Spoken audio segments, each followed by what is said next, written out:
আসসালামু আলাইকুম। আজ 28 আগস্ট 2025 বৃহস্পতিবার। শুরু করছি চেঞ্জ টিভি প্রতিদিনের গল্প অনুষ্ঠান। দর্শক, আপনাদের সঙ্গে রয়েছি আমি জাহিরুল ইসলাম টুটুল। শুরুতেই সংবাদ শিরোনাম। জাতীয় সঙ্গীত নিয়ে গুরুতর অভিযোগ তুললেন বিএনপি নেতা দুদু। মঞ্চ ৭১-এর অনুষ্ঠানে আওয়ামী পুনর্বাসনের অভিযোগ, লতিফ সিদ্দিকী, পান্না সহ অনেকে আটক। ডাকসুতে সেনা মোতায়েন নিয়ে জানা গেল নতুন তথ্য। এবার বিস্তারিত। জাতীয় সঙ্গীত প্রশ্নে বিএনপির ভাইস চেয়ারম্যান শামসুজ্জামান দুদু বলেছেন, যারা বাংলাদেশের জাতীয় সঙ্গীত তৈরি করেছিলেন ৭১ সালে, আমি তাদের ধন্যবাদ দেই। কিন্তু আরেকটু বিবেচনা করলে তার অনেক কবিতায় বাংলাদেশ আছে, কিন্তু জাতীয় সঙ্গীতে কি বাংলাদেশ উচ্চারণ করা আছে? এই প্রশ্ন যদি কেউ করে তাহলে কিন্তু কাজী নজরুল ইসলাম ওই বিবেচনায় সামনে চলে আসে। বৃহস্পতিবার জাসাস আয়োজিত এক অনুষ্ঠানে এসব কথা বলেন বিএনপির এই নেতা। ইতিমধ্যে বক্তব্যটি নিয়ে ফেসবুকে তোলপাড় শুরু হয়েছে। অনেকেই এটি যৌক্তিক বক্তব্য হিসেবে উল্লেখ করেছেন, আবার কেউ কেউ উষ্মা প্রকাশ করেছেন। সজীব নামে একজন লিখেছেন, এতদিন পরে বিএনপির এই নেতা সঠিক উপলব্ধি করেছেন। অন্যদিকে শামসুল নামে আরেকজন লিখেছেন, বিএনপি যে পাকিস্তানি চর, দুদুর বক্তব্যে তা আবারও প্রমাণিত হল। আওয়ামী লীগের সাবেক মন্ত্রী ও কাদের সিদ্দিকীর ভাই আব্দুল লতিফ সিদ্দিকী, ঢাকা বিশ্ববিদ্যালয়ের আইন বিভাগের অধ্যাপক শেখ হাফিজুর রহমান কার্জন, টকশো উপস্থাপক মঞ্জুরুল আলম পান্না সহ অন্তত 11 জনকে আটক করেছে গোয়েন্দা পুলিশ। এর আগে তাদের ঢাকা রিপোর্টার্স ইউনিটি থেকে শাহবাগ থানায় নেওয়া হয়। আটক ব্যক্তিদের মধ্যে আওয়ামী লীগের একাধিক নেতা, আইনজীবী ও বিশ্ববিদ্যালয়ের শিক্ষক রয়েছেন বলে জানা গেছে। বৃহস্পতিবার দুপুর প্রায় 12টার দিকে ডিআরইউ প্রাঙ্গণ থেকে তাদেরকে পুলিশের হেফাজতে নেওয়া হয়। ঢাকা মহানগর পুলিশ ডিএমপির অতিরিক্ত উপ পুলিশ কমিশনার আসাদুজ্জামান জানান, ডিআরইউ থেকে কয়েকজনকে শাহবাগ থানায় আনা হয়েছিল। পরে শাহবাগ থানার ওসি জানান, তাদের ডিবি কার্যালয়ে নেওয়া হয়েছে এবং পরবর্তী সিদ্ধান্ত ডিবি নেবে। এর আগে সকালে ডিআরইউ এর শফিকুল কবির মিলনায়তনে আমাদের মহান স্বাধীনতা যুদ্ধ এবং বাংলাদেশের সংবিধান শীর্ষক গোল টেবিল বৈঠকের আয়োজন করে মঞ্চ ৭১। মুক্তিযুদ্ধের ইতিহাস বিকৃতি রোধ, মুক্তিযোদ্ধাদের সম্মান রক্ষা এবং ইতিহাস সংরক্ষণের উদ্দেশ্যে গঠিত এই প্ল্যাটফর্মের প্রথম কর্মসূচি ছিল অনুষ্ঠানটি। এতে প্রধান অতিথি হিসেবে উপস্থিত থাকার কথা ছিল সংবিধান প্রণয়ন কমিটির চেয়ারম্যান ও গণফোরামের সাবেক সভাপতি ডক্টর কামাল হোসেন। আলোচনায় প্রথম বক্তা হিসেবে অধ্যাপক শেখ হাফিজুর রহমান কার্জন বলেন, আমরা দেখতে পাচ্ছি দেশের সংবিধান ছুঁড়ে ফেলার পায়তারা চলছে। এর পেছনে জামাত শিবির ও জাতীয় নাগরিক পার্টি জড়িত। অধ্যাপক ইউনূসের নেতৃত্বে তারা মুক্তিযোদ্ধাদের জুতার মালা পরাচ্ছেন। তার বক্তব্য শেষ হওয়ার আগেই একদল যুবক স্লোগান দিতে দিতে মিলনায়তনে প্রবেশ করে। তারা জুলাইয়ের হাতিয়ার গর্জে উঠুক আরেকবার, লীগ ধর জেলে ভর, জুলাইয়ের যোদ্ধারা এক হও, লড়াই করো, এমন স্লোগান দিতে থাকে এবং গোল টেবিল আলোচনার ব্যানার ছিঁড়ে ফেলে। এ সময় আলোচনায় অংশ নেওয়া ব্যক্তিদের অবরুদ্ধ করে রাখে। দুপুর 12:30টার দিকে পুলিশ এসে তাদের হেফাজতে নেয়। প্রত্যক্ষদর্শীদের মতে, জুলাই যোদ্ধা ব্যানারে আল আমিন রাসেলের নেতৃত্বে কয়েকজন যুবক অনুষ্ঠানে উপস্থিত লতিফ সিদ্দিকী সহ অন্যদের ঘেরাও করে রাখেন এবং মিলনায়তনে তাদের অবস্থান ঠেকানোর চেষ্টা করেন। রমনা বিভাগের এডিসি আসাদুজ্জামানের নেতৃত্বে পুলিশ ঘটনাস্থলে পৌঁছে লতিফ সিদ্দিকী সহ কয়েকজনকে ভ্যানে তুলে নিয়ে যায়। ঘটনাস্থলে একটি ভাঙা টেবিল পড়ে থাকতে দেখা যায়। মিলনায়তনে অংশগ্রহণকারীদের পাশাপাশি কিছু লোককে হট্টগোল করতে দেখা গেছে। দেশের বিভিন্ন বিশ্ববিদ্যালয়ের আসন্ন কেন্দ্রীয় ছাত্র সংসদ নির্বাচনে সেনাবাহিনীর সম্পৃক্ত হবার সুযোগ নেই বলে জানিয়েছে আন্তঃবাহিনী জনসংযোগ পরিদপ্তর আইএসপিআর। বৃহস্পতিবার দুপুর 2টায় বাংলাদেশ সেনাবাহিনীর ভেরিফাইড ফেসবুক পেজে এই সংক্রান্ত একটি পোস্ট করা হয়েছে। পোস্টে বলা হয়, সম্প্রতি বিভিন্ন গণমাধ্যম ও সামাজিক যোগাযোগ মাধ্যমে বিশ্ববিদ্যালয়সমূহের আসন্ন কেন্দ্রীয় ছাত্র সংসদ নির্বাচনকে কেন্দ্র করে বাংলাদেশ সেনাবাহিনী মোতায়েন সংক্রান্ত বিবিধ সংবাদ প্রচারিত হচ্ছে, যা সেনাবাহিনীর দৃষ্টিগোচর হয়েছে। এ বিষয়ে জানানো যাচ্ছে যে সরকারের পক্ষ থেকে বাংলাদেশ সেনাবাহিনীকে এ সকল নির্বাচন সমূহে দায়িত্ব পালনের বিষয়ে কোনো নির্দেশনা প্রদান করা হয়নি এবং ভবিষ্যতে এ ধরনের কোনো দায়িত্বে সম্পৃক্ত হবার সুযোগ নেই। বাংলাদেশ সেনাবাহিনী মনে করে বিদ্যমান আইন শৃঙ্খলা রক্ষাকারী বাহিনীর প্রত্যক্ষ সহযোগিতা এবং বিশ্ববিদ্যালয় প্রশাসনের সার্বিক তত্ত্বাবধানে আসন্ন কেন্দ্রীয় ছাত্র সংসদ নির্বাচন সমূহ একটি শান্তিপূর্ণ ও উৎসবমুখর পরিবেশে সম্পন্ন হবে। বাংলাদেশ সেনাবাহিনীর পক্ষ থেকে সকলের জন্য শুভ কামনা রইল। জাতীয় সমাজতান্ত্রিক দল জেএসডির সিনিয়র সহসভাপতি তানিয়া রব বলেন, জুলাই সনদ যদি আইনি ভিত্তিতে বাস্তবায়ন করার সুযোগ না হয় তাহলে সেটি কোনো দলীয় সরকার বাস্তবায়ন করবে না। তাহলে জুলাইয়ে ছাত্র জনতার রক্ত ও প্রাণ দেওয়া অর্থহীন হয়ে গেল। তাহলে আমাদের জাতি কবে মুক্তি পাবে? ছাত্ররা তো মুক্তির জন্য আন্দোলন করেছে। তিনি বলেন, জুলাই আন্দোলন কোনো দলের অর্জন নয়, এটি ছাত্র জনতার অর্জন। সেই কৃতিত্ব তাদের দিতে হবে। তখন আমরা রাজনৈতিক দলগুলো ছিলাম, কিন্তু অর্জন তাদের। তানিয়া রব বলেন, রাজনৈতিক দল যারা করে তারা দলের বাইরে চিন্তা করে না, চিন্তা করতেও দেয় না। দলের মানুষগুলোই বেশিরভাগ সময় রাষ্ট্রের সুবিধা ভোগ করে।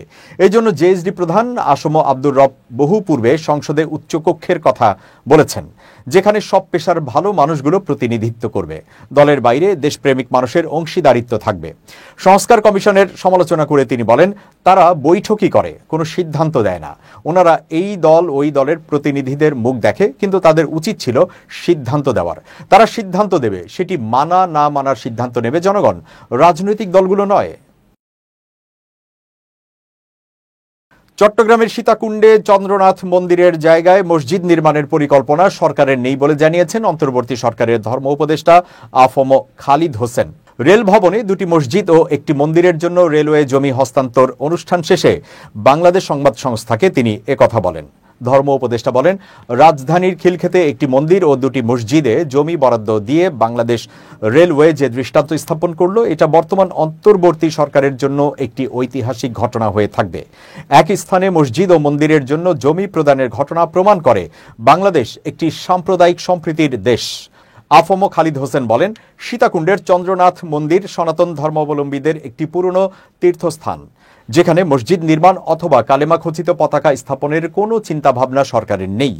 সামাজিক যোগাযোগ মাধ্যম ফেসবুকের কাল্পনিক ঘটনা শুনে কেউ যদি এ বিষয়ে বিভ্রান্তি ছড়ানোর চেষ্টা করে তাহলে সরকার তা কঠোর হাতে দমন করবে। উপদেষ্টা বলেন, চন্দ্রনাথ মন্দিরে ইতোমধ্যেই পুলিশ ফাঁড়ি স্থাপন করা হয়েছে। মন্দিরের পুরনো সেই সংস্কার করে নতুনভাবে উন্নয়নের জন্য সংশ্লিষ্ট প্রশাসনকে বলে দেওয়া হয়েছে।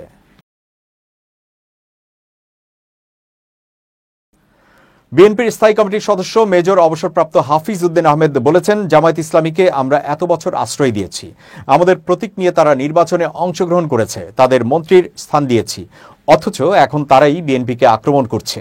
বৃহস্পতিবার জাতীয় প্রেস ক্লাবে জাতীয়তাবাদী মুক্তিযোদ্ধা দলের ৩৩তম প্রতিষ্ঠা বার্ষিকী উপলক্ষে আয়োজিত আলোচনা সভায় তিনি একথা বলেন।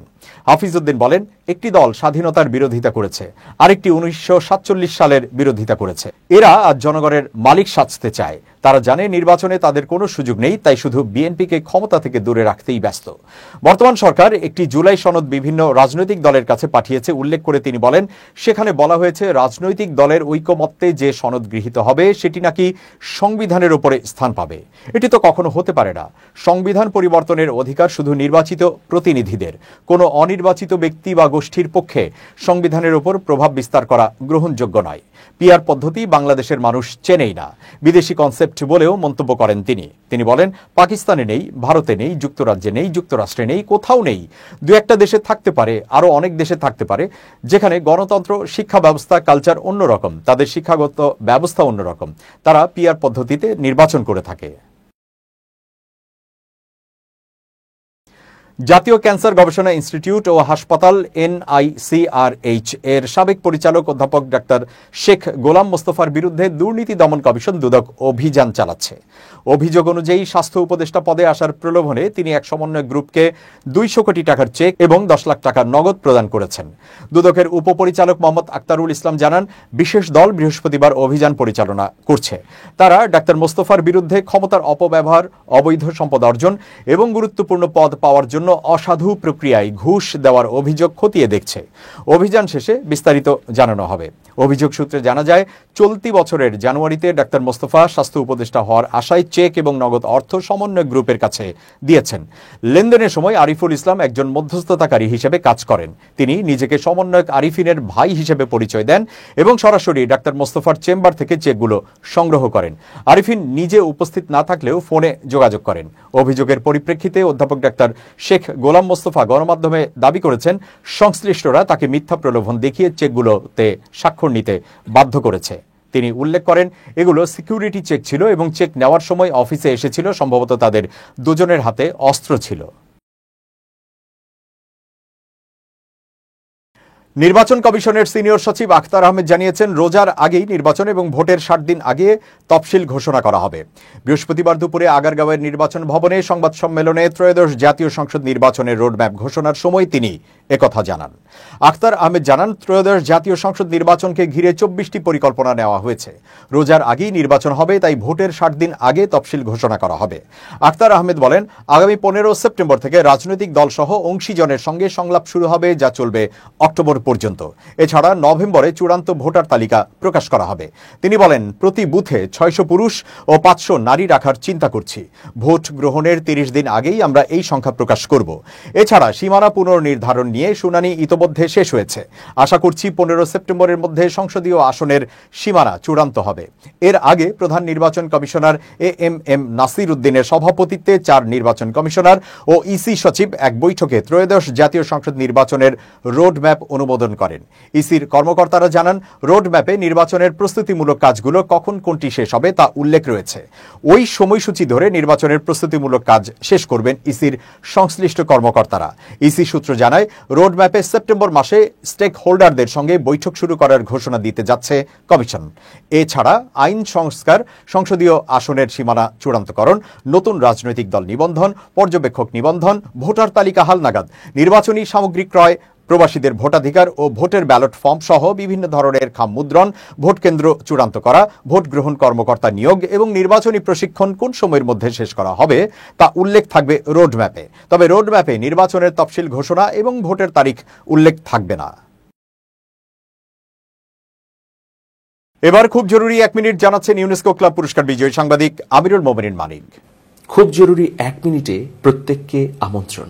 এই মুহূর্তে আমার এই বক্তব্য যারা শুনছেন তাদের প্রতি আমার বিনীত অনুরোধ, আজ থেকে আপনি অন্যের সমালোচনায় 1 সেকেন্ডও ব্যয় না করে নিজের দুর্বলতাগুলো চিহ্নিত করুন। নিজের দুর্বলতাগুলো চিহ্নিত করতে পারলে উত্তরণের পথ খুঁজে পাবেন। আর আপনি যখন একটা একটা করে দুর্বলতা থেকে উতরাতে শুরু করবেন, তখন দেখবেন আপনার মধ্যে যোগ্যতার একটা ঝলমলে অবস্থান তৈরি হবে। সমাজে আপনার গুরুত্ব বাড়বে। আপনি যেখানে কাজ করেন সেখানে আপনার অবস্থান তৈরি হবে।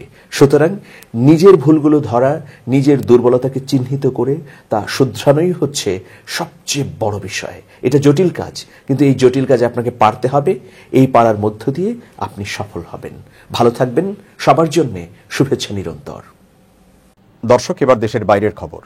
ইরানের প্রতিরক্ষা মন্ত্রী মার্কিন যুক্তরাষ্ট্র ও ইসরায়েলের 12 দিনের আগ্রাসন যুদ্ধে তার দেশের অত্যাধুনিক সামরিক সক্ষমতার প্রশংসা করে বলেছেন, ইসলামী প্রজাতন্ত্রের সশস্ত্র বাহিনী দখলদার শাসক গোষ্ঠীর বহুস্তরীয় প্রতিরক্ষা ব্যবস্থায় প্রবেশ করেছে এবং তাদের উন্নত ক্ষেপণাস্ত্র দিয়ে এর অনেক লক্ষ্যবস্তু ধ্বংস করেছে। ব্রিগেডিয়ার জেনারেল আজিজ নাসির জাদেহ মঙ্গলবার ইরানের প্রতিরক্ষা শিল্পের সাফল্য এবং মার্কিন ইসরায়েলি আক্রমণে প্রকাশিত তেহরানের সামরিক দক্ষতা সম্পর্কে বিস্তারিত বর্ণনা করার সময় এই বিবৃতি দেন। জেনারেল নাসির জাদেহ বলেন, সাম্প্রতিক পবিত্র ও জাতীয় প্রতিরক্ষায় সশস্ত্র বাহিনী উন্নত প্রতিরক্ষা শিল্পের অর্জনগুলোকে কাজে লাগিয়ে আক্রমণাত্মক অভিযানের মাধ্যমে ইহুদিবাদী শাসক গোষ্ঠীর বহুস্তরীয় এবং অত্যাধুনিক বিমান প্রতিরক্ষা ব্যবস্থা সফলভাবে ভেদ করতে সক্ষম হয়েছে, যা অন্যান্য পশ্চিমা সরকার এবং মার্কিন যুক্তরাষ্ট্র দ্বারা স্বীকৃতি পেয়েছে। ইরানের প্রতিরক্ষা মন্ত্রী শত্রুর হুমকি মোকাবেলায় তাদের প্রস্তুতি বজায় রাখার এবং বৃদ্ধি করার জন্য ইসলামী বিপ্লবের নেতা আয়াতুল্লাহ সৈয়দ আলী খামেনির নির্দেশের কাঠামোর মধ্যে সশস্ত্র বাহিনীর আত্মনির্ভরশীলতা এবং জ্ঞান, ধারাবাহিক উদ্ভাবন এবং নতুন প্রযুক্তির উপর মনোনিবেশের মনোভাবের প্রশংসা করেছেন। গত 13 জুন ইসরায়েল ইরানের বিরুদ্ধে এবং বিনা প্ররোচনায় 12 দিনের আগ্রাসনে দেশটিতে কমপক্ষে 1064 জন নিহত হয়, যাদের মধ্যে সামরিক কমান্ডার, পারমাণবিক বিজ্ঞানী এবং সাধারণ বেসামরিক নাগরিকও ছিলেন। আন্তর্জাতিক আইনের গুরুতর লঙ্ঘন করে 3টি ইরানি পারমাণবিক স্থাপনায় বোমা হামলা চালিয়ে মার্কিন যুক্তরাষ্ট্র যুদ্ধে প্রবেশ করে। প্রতিশোধ হিসেবে ইরানি সশস্ত্র বাহিনী দখলকৃত অঞ্চল জুড়ে কৌশলগত স্থাপনাগুলোর পাশাপাশি পশ্চিম এশিয়ার বৃহত্তম মার্কিন সামরিক ঘাঁটি হিসেবে পরিচিত কাতারের আল উদেইদ বিমান ঘাঁটি লক্ষ্য করে প্রতিশোধমূলক হামলা চালায়। 24 জুন ইরান, ইসরায়েলি সরকার এবং মার্কিন যুক্তরাষ্ট্র উভয়ের বিরুদ্ধে তার সফল প্রতিশোধমূলক অভিযানের মাধ্যমে সন্ত্রাসী আগ্রাসন বন্ধ করতে সক্ষম হয়। দর্শক, শেষ করছি প্রতিদিনের গল্পের আজকের গল্প। changetv.press বাংলাদেশের ইউটিউব জার্নালিজমের অগ্রদূত। ভিজিট করুন এর ওয়েবসাইট www.changetv.press, youtube.com/changetvpress এবং সাবস্ক্রাইব করুন চ্যানেলটি। নিয়মিত লাইক, কমেন্ট ও শেয়ার করে আপডেট রাখুন। নিজেকে ভালো থাকুন, নিরাপদে থাকুন। শুভেচ্ছা নিরন্তর। changetv.press, এক ফোঁটা হলুদ নেই।